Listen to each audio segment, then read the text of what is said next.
But Triple H, one of the greatest wrestlers of all time, comes out to Motorhead, just like intense, badass, jacked, six-pack like type wrestler. Married the boss's daughter, but he's like a brilliant businessman running the company now. And it's just like insanely inspiring to see. As someone like starting their own thing, wanting to get into business and understanding the business side of things, watching him is awesome. You're talking about Vince getting kicked out of the company. Yeah. Do you think it was right for Brock to be outcasted as well, Lesnar? I don't know if you've read like the exact documents that were released, but it said that a former, I think it was like current mega WWE superstar, former UFC fighter was involved in the sex trafficking case. Now, there's been multiple UFC stars that have crossed over to WWE and vice versa. We've seen it. Brock Lesnar was probably the first. CM Punk going to UFC and getting his ass kicked by Mickey, what's his name? Mickey Gall. I was not going to be able to get it right. He had the dumbest walkout song of all time, the Hey Mickey song. And then Michael Jackson. Remember Mike Jackson. He lost to by decision in 2018, and Mike Jackson got fired after that because he was like being such a dick in the fight. Dana White's like, you'll never see Mike Jackson in UFC ever again. That's right. Okay, yeah, I remember this. What was the question? Vince and Brock. So Matt Riddle was another one. UFC went to WWE. Ronda Rousey from UFC to WWE. There's another one who was a UFC fighter who's a current woman star in WWE right now. I'm blanking on her name. There's been multiple. So when you read that, I'm like, that could be anybody. Matt Riddle's got a weird past. But like Brock Lesnar was the guy that everybody just assumed, I think. And isn't it just because he's no longer anywhere around the company? So if you ask Triple H, he'll have press conferences and journalists will ask what's going on with Brock Lesnar. And he'll be like, Brock's still with the company. He's just at home in Saskatchewan waiting for the call. So like, in other words, Brock's still with the company, but we're not using him until this investigation either finds out that he was a part of it or he wasn't a part of it. Because if he's a part of it, he's gone. But if he's not, he's coming back because he's one of the biggest draws WWE's ever had. So he's still with WWE at the moment, but I think they're paying very close attention to what's been going on there because that is insanely serious. But there's also like, she didn't use the woman, I forget her name. She didn't use Brock Lesnar's name. And to be fair, Brock's been around his daughter very closely, coaching her with like the track and field throwing and whatnot lately. Yep.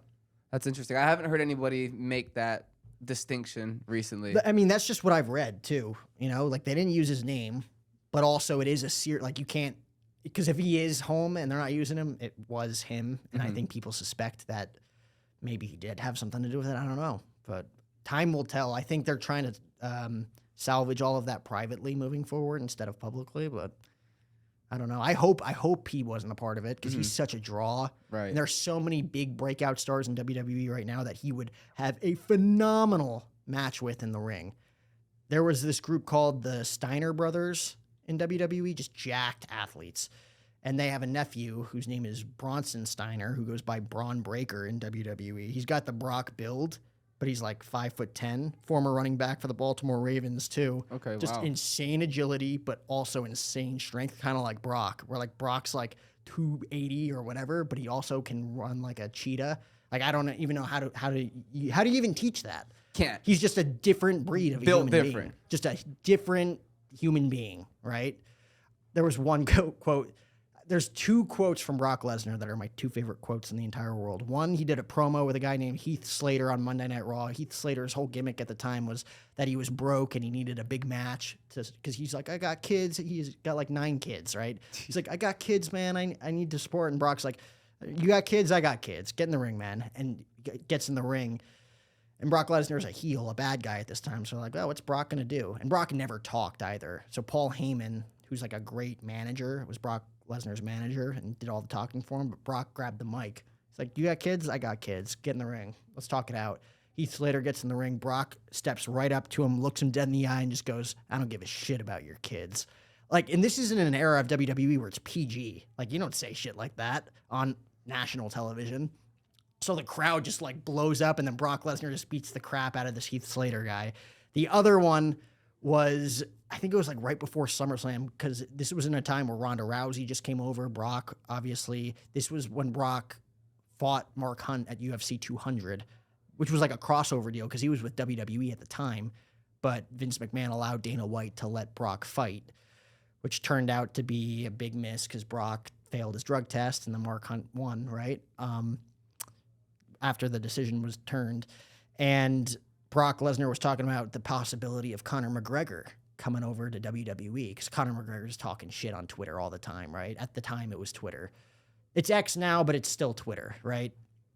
And Brock Lesnar was like, I take shits bigger than Conor McGregor.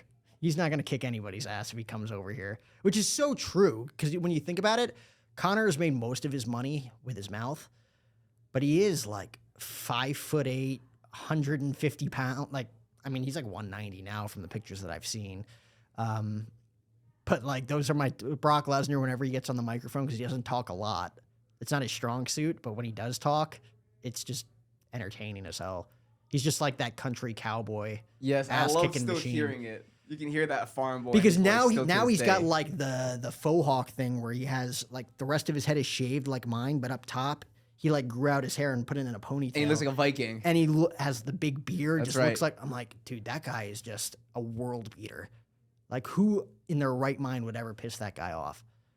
I guess just Conor because he's insane. Conor is insane, man. What do you make of the UFC 303 fight getting canceled? I think it's a very, very calculated and smart idea for Conor to have pushed the fight back. And it sucks for all of us. I'm a huge Conor fan. You want to see him fight as soon as possible and as many fights as we can while he's still close to his prime. But I mean, it's been 3 years. It's such a huge injury, though. You know what I mean? Especially for a guy like him where his movement's already been compromised. He already doesn't move anything like he used to in his prime. Doesn't kick nearly as much as he used to. So I think he needs to be peak, 100% to have a chance at these top guys like he used to. Did you hear Chael Sonnen's take on the whole thing? No, what did Chael say? Chael says that he's going to rehab, and that's why they had to cancel the fight. Oh, come on. And I think that's just his thought. I don't think there's any speculation or fact into that. But he was saying that Conor McGregor is like off his rocker, and he needed to go to rehab and get some shit sorted out. I mean, he definitely is, but we've seen the X-ray, we've seen the pictures and the swelling of it. Unless they're photoshopping all of that, I don't think they're going to that length. Do you think Conor McGregor, because like as a UFC, because I'm a UFC fan, but like, and I told you, me and Ben Bane Davis called an MMA fight before.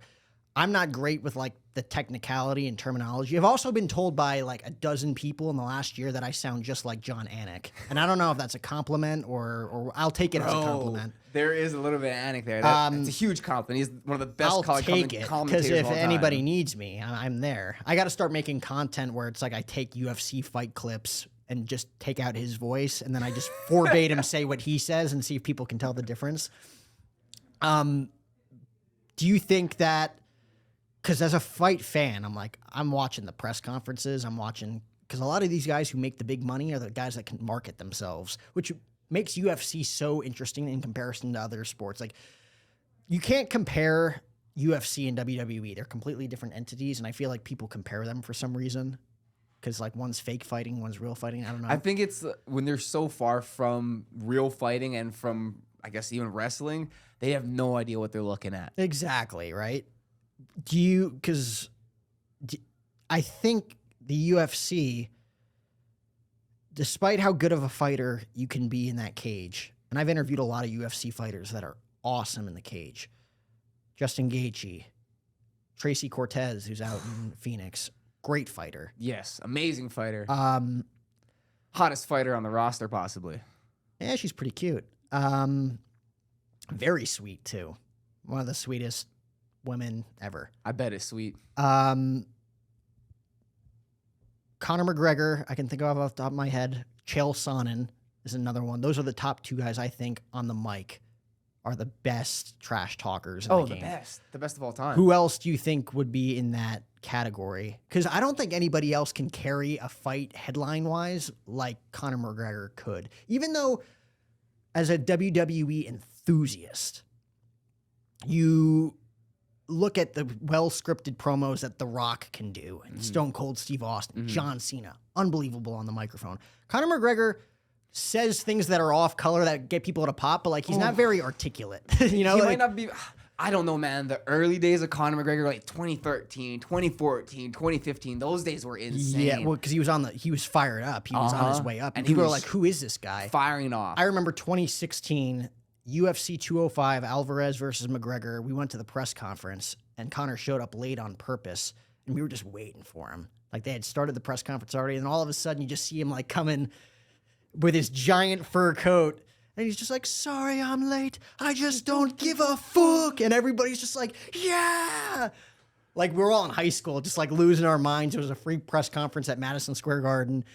And you're just like, this guy's on another level. And then he beat Eddie Alvarez to become the first simultaneous double champ, right? He was first champ. He was the middleweight champion and featherweight. Featherweight and lightweight. Featherweight.